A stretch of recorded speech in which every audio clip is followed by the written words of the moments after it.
Ladies and gentlemen, welcome back to Driven Wyld. Today we are talking about they will do anything except pay the drivers more. UberEats driver says robot delivery bots are being developed as a response to tipless orders no one picks up. Is that true? So as we know that Doordash, UberEats, Grubhub, and all of these different gig apps have been trying to develop a robot delivery system. And just like how white-collar workers are afraid of AI and blue-collar workers are afraid of machines and robots, the reality is that robots may potentially replace gig workers in the future, and that is the purpose of this person's TikTok. So with that said, I want to go over everything that is being said in this article, how it actually is for DoorDash, UberEats, Grubhub, really any gig app workers, the corresponding customers with them, and everything in between. So with that said, let's get started. According to one UberEats driver, the company is gearing up to use robot delivery systems to handle the massive number of orders that sit undelivered for hours, because drivers often won't deliver without a tip up front. Now, I don't know if it's because of the fact that these orders don't have tips, or is it just because they're trying to replace us entirely? I'm not really sure. I feel like every tech company is trying to replace their workers to a certain extent, especially with AI growing the way it is. But nevertheless, it still doesn't mean that we're anywhere near the point to where drivers are being replaced, at least not in your gig lifetime, and we'll talk about that towards the end of the video. TikToker Justin at Justmakethatmoney posted a video about the situation 1 week ago that has garnered over 19,000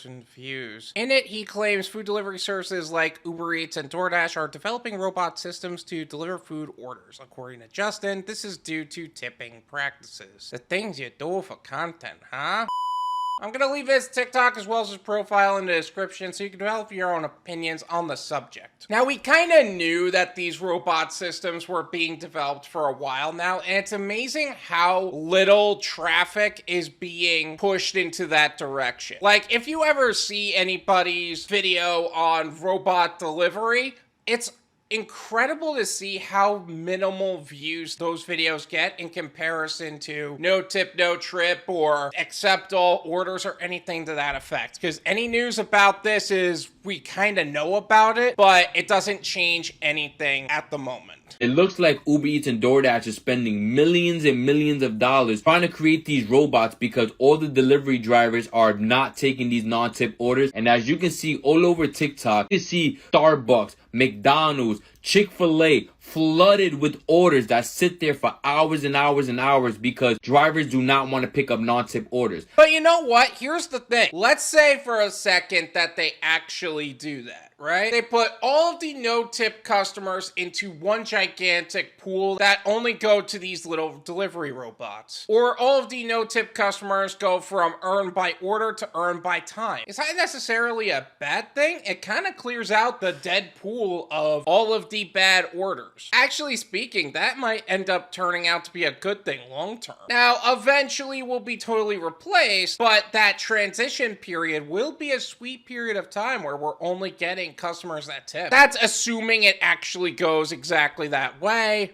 but it could go either way. This isn't the first time the Daily Dot has covered Justin's observations on delivery companies' tip policies. In January, we covered his video on companies bundling non-tip and tipping orders together to ensure they both get delivered. I actually made a video about that article as well. I will leave that in the description. Feel free to check that out. That's the only way that they're actually going to get their food. I mean, he's not wrong. Otherwise, they're going to rely on tactics like host and leech, earn by time. Instead, they just get a robot that is probably moving slower than everybody else. Those robots are also prone to getting tipped over, pranked on. Those robots have also been known to just drive through crime scenes. Like, if there's a crime scene in the area, it's just gonna drive right through it. DoorDash has lowered pay even more. They are no longer paying anything extra on stacked orders, $2, whether it's one stop or 6, one viewer noted. I thought it was $2.50. If you got orders in your area that are single orders for $2, that's pretty rough. And for what valid reason should anybody accept a $2 order anyway? Thank you for share/updates as DD for 4 years. Base pays are low, gas is up, and haven't made as much when I started another route. And that's not just for DoorDash either. Instacart actually just dropped their base pay from $7 to $5, which is imposing more responsibility of the tip upon the Instacart customer, which is just insulting. UberEats have been seeing a lot of $1 and change orders, which is also just disgusting. Grubhub went from $4 base pay to $3 base pay to $2 base pay as long as I've been on the platform. And DoorDash has been sprinkling in their low pay orders either way, which it's amazing how they want us to take basically dog water orders and help customers who aren't worth helping to begin with. Now, is there also an argument about how tipping culture is imposing a lot of the responsibility for our pay upon the customer? I'm sure that there's a valid reason for that argument, and quite honestly, I do believe that the base pay should be higher, so not as much of the responsibility is upon the customer. But if you're a minimum wage worker versus a tipped worker, you're gonna make more money as a tipped worker than a minimum wage worker will ever have. I don't know what's going on with this new robot that they're trying to implement, but it looks like it's because all the delivery drivers are not picking up these orders anymore. And why should they? Why should anybody work for $2 to go 10 miles or to take a $4 order for 7 miles? It's irresponsible for our expenses. It's irresponsible for our overall income. It's a waste of our time. Like some people say, why would they send me so many trash orders? Because that is what the customer is putting in the system. Don't get it twisted. It really is not the customer forgetting to tip. It means they went into the system, changed it from the default setting of like 21% or whatever the middle setting happens to be, and then putting 0.00. That is an intention. They chose to do that. Some customers suggested that companies augment their pay structure, such as charging an automatic gratuity, implement a 15 to 20% gratuity on all orders, one commenter wrote, but Justin suspects the companies may be more interested in an employee that doesn't get paid at all despite the upfront costs. Would they be more interested in robots handling the no-tip customers, or really all customers, as opposed to dealing with people? I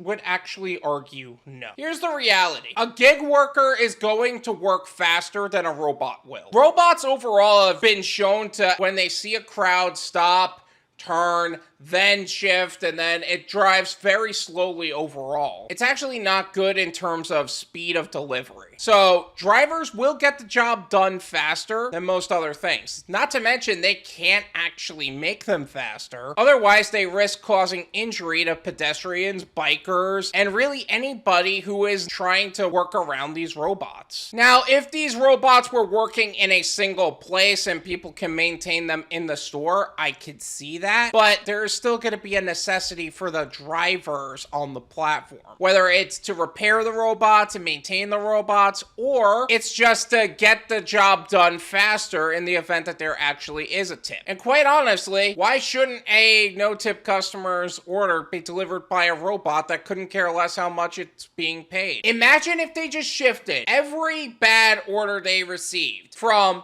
the drivers who are actually potentially receiving it to these little bitty robots, to the earn by time people. Forget the host and leech method altogether, because there shouldn't be a host and leech method. And we're working with just the people that make sense to work with, who actually tip their drivers. Doesn't that sound like a better opportunity overall? Could it be possible that we get replaced by robots or drones or whatever? Maybe, but it's so far away at this point. Your gig life will probably expire before the robots replace us. You know what I mean? They'd rather spend millions and millions of dollars creating a robot instead of raising the base pay, he says. Which overall is annoying because, yeah, we're not being paid as much in base pay, but if we removed all the no-tip customers from the normal pool and put them on these robots, isn't that better? I'm just saying. This is my opinion.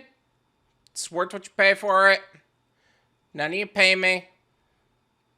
There you go. In terms of being totally replaced by these robots, yeah, it may happen, maybe even in this decade, but I can't imagine it happening, at least in the near future. There's too many moving parts across various different locations to where I don't think it's possible everywhere. Drones can't go into rural areas because of the trees. Robots can't go into rural areas because of the distances. And let's say you have these robots here in Florida. What if they need to go over a drawbridge and there's a literal water hazard if they do it that way? That's dangerous. Oh, but you could use a drone to go over them. I don't know if drones can actually work out here, to be honest. Not with the way the weather is. And quite honestly, there's a lot of red flags that go into the entirety of the system. Let's say they decide to use these itty bitty robots and they only work with no-tip customers. That robot is probably not going to have a high top speed in comparison to someone driving. Even if we are stop and go traffic, we're probably going to get to the location faster than a drone will. Or if you're in a metro area, somebody on a bike is probably going to be able to get to the customer long before this robot will. And let's say you only worked with tipping customers. Now all of the no-tip customers go with these itty-bitty robots. They accept the fact that it's going to take longer, and they're removing a lot of the convenience of the delivery factor by making it so slow that it doesn't matter. Now the pool of deliveries is actually going to be pretty solid overall. Now we're working with the right kind of customers. That's going to be good for ratings. That's going to be good for protecting ourselves from certain levels of deactivation. And honestly, I do think that there are positives to it. Will we be totally replaced? It's too long out there for us to be worried about it. At the same time, that doesn't mean you don't protect yourself. How do you protect yourself? Diversifying your gig portfolio. Start developing an exit strategy. The gig economy is still an income bridge to what would be a long-term goal. It's not the goal. And if you have it that way, you start to realize that even if they do replace you as a gig worker, you still have an exit strategy, and that exit strategy is going to be independent of your activity, so your gig lifespan is actually only 2 years out anyway, if you're doing it right. Or at least your dependence upon the gig economy.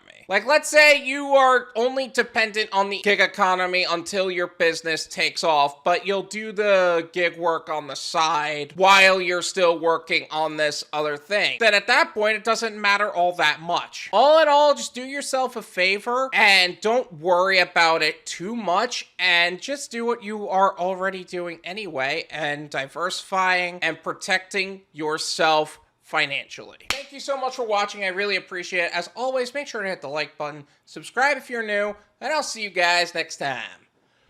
Peace!